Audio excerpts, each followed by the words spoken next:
लगातार स्टेटमेंट लेके अंदर जमा करते जा रहे हैं, किसी ने रोकने की कोशिश नहीं की। मैं आपको इसकी क्रोनोलॉजी, डीएसीआर का सेक्शन 24 कहता हर साल इंस्पेक्शन होनी है।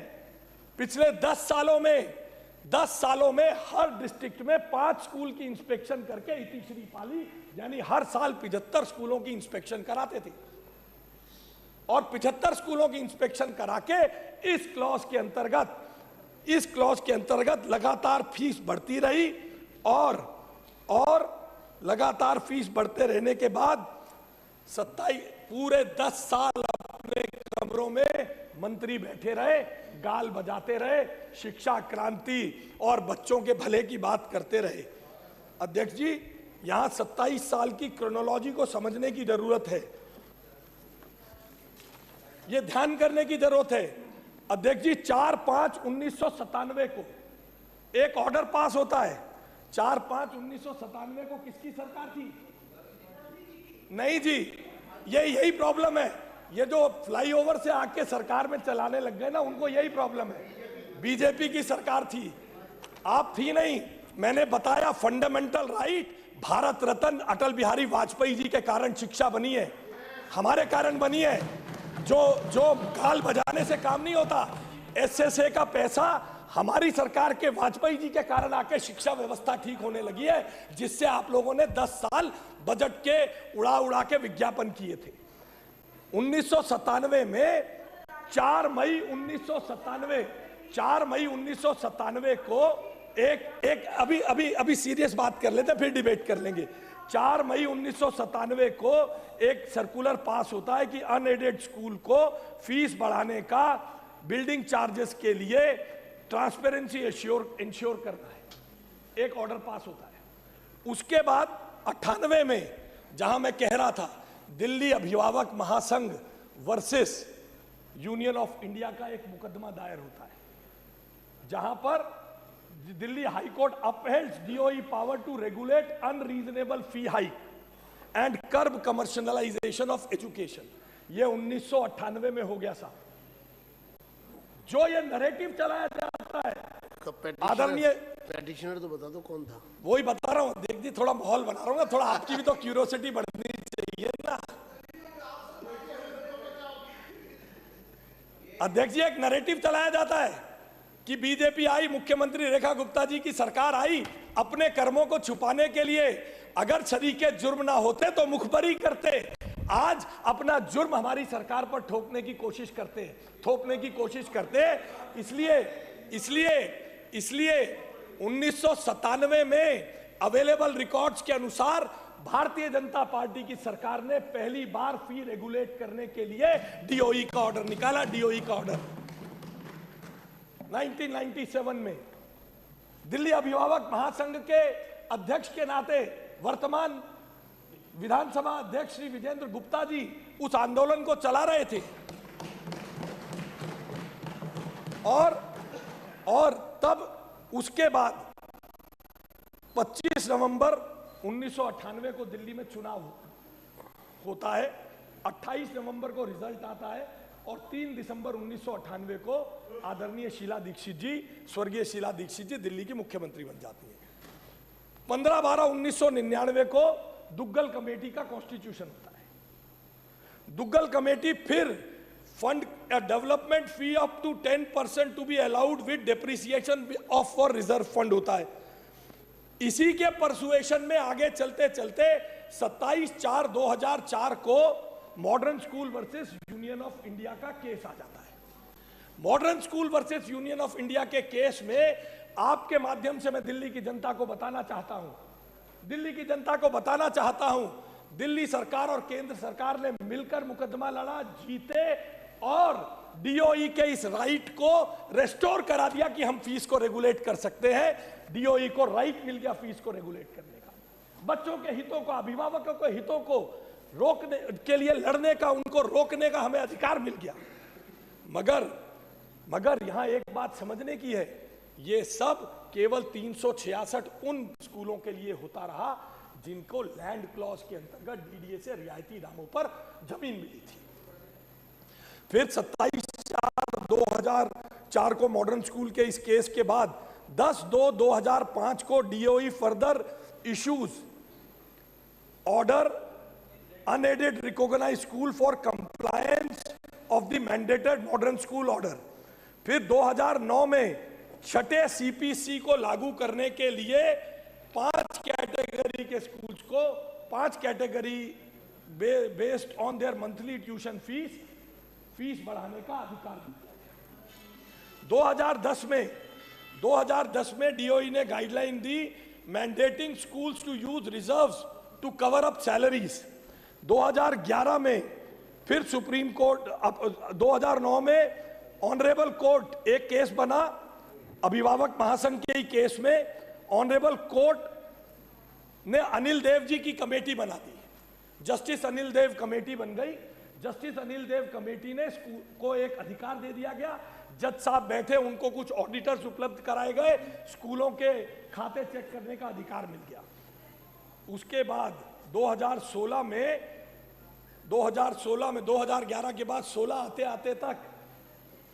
आते तक जुर्म में शामिल लोग आ गए।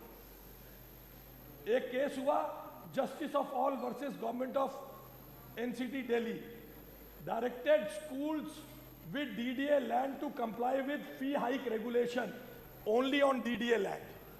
2016 को लैंड अलॉटेड के लिए डीओई के ऑर्डर को प्रोहिबिट किया गया। DOE issued an order prohibiting fee hike. फिर 2016 में DOE also directed schools to submit them proposal. कहते हैं हमने नहीं बढ़ाई, DOE asked the schools to submit proposals online for increase in fees. कहा कि आप ऑनलाइन मांगिए हमसे फी हाइक के लिए 2016 में। फिर 2016 में ही मॉडर्न स्कूल केस में division bench of honourable high court directed judgment of modern school case is binding in nature on land clause schools. मगर 27/7/2016 का 17/10/2017 में DOE issued orders guideline relating implementation of 7th pay commission. 7th pay commission की implementation के लिए स्कूलों को circular निकाल के दे दिया, जाओ फीस बढ़ाओ और मजा करो। हैं जी? आतिश जी, शिक्षा मंत्री जी कौन थे?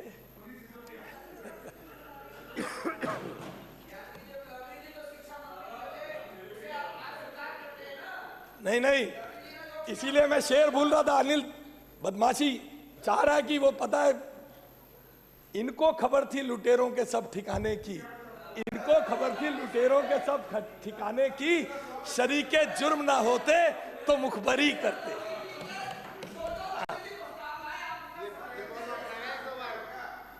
Anil ji, land clause school.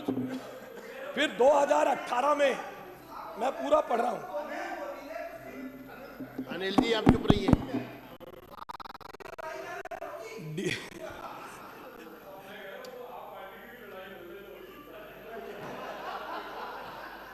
देखिए 2018 में डीओई विड्रू दी सर्कुलर। 2018 में डीओई, देखिए माननीय सदस्य, जरा आपका तवज्जो चाहता हूं, बड़ा महत्वपूर्ण है। 2018 में DOE withdrew the circular dated 17/10/2017 permitting fee hikes online land clause schools not to increase fee without prior approval of the director. ठीक है साहब? अब देखो मजे की, कानून की इतने लचर तरीके से सर्कुलर बनाए जाते थे। 15/3/2019 को WPC number 4374/2018 action committee case में हाई कोर्ट ने क्वैश कर दिया इनके स्टे को। मुझे मालूम था आप यही कहेंगी। एक्शन कमेटी का अध्यक्ष होने में कोई बुराई नहीं है। एक्शन कमेटी, मैं बताता हूं ना, एक्शन और बहुत सारे एनजीओ हैं जो आपके बगल। रुको, एक मिनट मैं बताता हूं। एक्शन कमेटी का अध्यक्ष, मैं बताता हूं ना, किसी नॉन गवर्नमेंट पर्सन का नाम लेने के लिए मेरे को बाध्यता नहीं है। जो भी था, अरे जो भी, आपने इसीलिए उनका नाम लेके हमें कॉन्शियस करने की कोशिश की। कौन एनजीओ वाले आपके बगलगीर बैठते हैं? कौन कौन बैठ के इन स्कूलों के साथ आप लोगों के कारण आपके अंदर द टेबल दलाली करते थे? कौन एनजीओ वाले हैं? सबको नाम पता है, वो सबको नाम पता है, सबको नाम पता है। उसका भी नाम लूं, उस एनजीओ का भी नाम लूं? उस अरे किसी स्कूल का मालिक होगा, किसी स्कूल का मालिक होगा। एक मिनट देखिए, इस समय का एक मिनट, अरे कोई भी जा रहा था, आपका काम था उसे रोकना, आपका काम था, रोकते? इतनी बेबस सरकार थी। केजरीवाल तो यहां खड़ा होकर कहता था मैं दिल्ली का मालिक हूं, एक इंडिविजुअल पर्सन को नहीं रोक पाया। ये हमारे कानून के पीछे एक मिनट आतिशी जी, अध्यक्ष जी ने कई बार रूलिंग दी है, जब आपके पास कोई तर्क नहीं होता ना तो कमजोर तर्कों को इस प्रकार से कवर करने की कोशिश की जाती है। चेयर ने रूलिंग दी है। चलिए अब है? समाप्त करिए। तो आपकी बारी आएगी तो खुल जाएगा। ठीक है, अभी कौन तो अध्यक्ष जी, मैंने ये क्रोनोलॉजी इसलिए बताई है कि लगातार क्यों एक इंडिविजुअल का नाम? एक मिनट देखिए, आप अध्यक्ष जी, आप अपने बारे में बात कीजिए। अध्यक्ष जी, एक नॉन गवर्नमेंट इंडिविजुअल का नाम लेना यहां अगर संसदीय परंपराओं में है तो मैं इनके बगलगीर रहने वाले 10 लोगों के नाम याद लूंगा जो अंडर द टेबल इनके लिए करते हैं। बताइए, संसदीय परंपरा है। एलओपी अपनी सीमा, एलओपी अपनी, मैं एलओपी का दर्द समझ सकता हूं। ये एक पुराने जमाने में ऐड देखते थे ना, तेरी कमीज मेरी कमीज से सफेद कैसे, ये वो वाली दर्द है कि हम तो 10 साल में कर नहीं पाए, तुम 4 महीने में रेखा गुप्ता जी के नेतृत्व में कैसे कर रहे हो? तेरी कमीज मेरी कमीज से, आपने बोल तो दिया, आपको अरे आपने नाम ले दिया। आप इतनी कमजोर मुख्यमंत्री थी, आप इतनी कमजोर मुख्यमंत्री थी, बंद करा देते उसे। इसके है? मैं तो अध्यक्ष जी, अभी जो बात आने वाली है, अगली डेट जो आने वाली है, उस डेट को रोकने के लिए दिल्ली की जनता को इनका सच ना पता चले, इसीलिए जैसा मैंने कहा ना,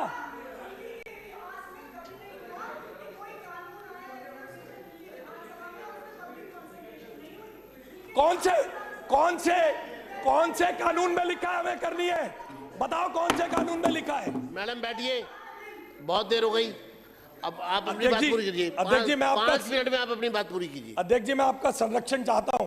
इस प्रकार से ये नेता प्रतिपक्ष इस प्रकार से अपने दर्द के कारण इस प्रकार करेंगे तो हम कैसे करें? नहीं, आप अपनी बात कहिए उनको। अनिल जी, माननीय सदस्य, मैं चेतावनी देता हूं। अध्यक्ष जी, इसके बाद 3/4/2019 को डीओई ने अपील फाइल की।